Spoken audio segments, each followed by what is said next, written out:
Hi guys, and welcome back. And well, this is the video where I'm going to show you guys what's inside of an AHM locomotive.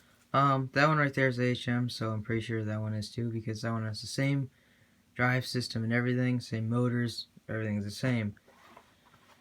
Basically, we're going to be not really tearing it apart, but taking the shell off that one to show you what's inside and how everything operates. But yeah. Also, that one over there is also AHM.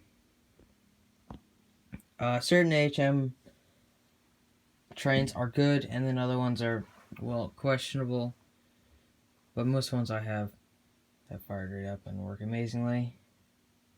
And, well, we're gonna go ahead and tear that one apart.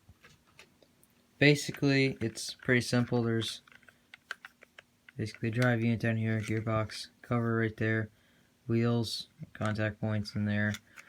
And basically what you do, if you want to take the coupler out, which I can't do this one because it sadly broke off in there and I glued it back together but it didn't really work that well, is you basically stick a screwdriver behind here and you could pop that cover right off and you could change the couplers. Or what you could do instead, if you don't want to do that, is, let's say the gearbox breaks, you could just do the same thing.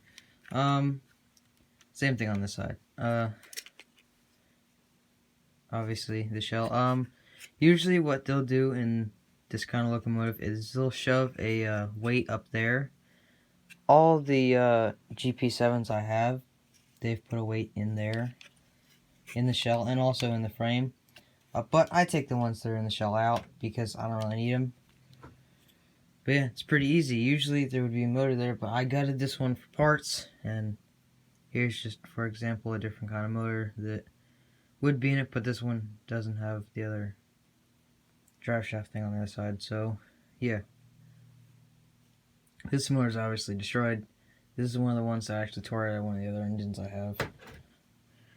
But yeah, pretty easy. There's basically a drive shaft that goes to the motor on both sides, and these little panels right here have basically a spring, basically panel, spring, brush, and then it hits the motor. Pretty simple, I've got to say. I'll tell you this though, putting a motor and getting it to fit in here perfectly, if it's not the original motor, is so hard to do. I absolutely hate doing that. Because sometimes it'll be easy to do, and then other times it'll just take forever and be a pain. And it's not my favorite. Also, there's always going to be screw holes right there and right there that basically connect to the shell, holding it together. Or if that's not the case, like that one, there's basically like little clips, well, not really clips, but like rivets that have stuff in them. You basically just pry the shell off. It's pretty easy. But also I think those have the same thing with the screws. But yeah, pretty simple, I've got to say. Not really hard to fix. Another thing, if you need to get the gearbox out, there's a little cover piece on top right here.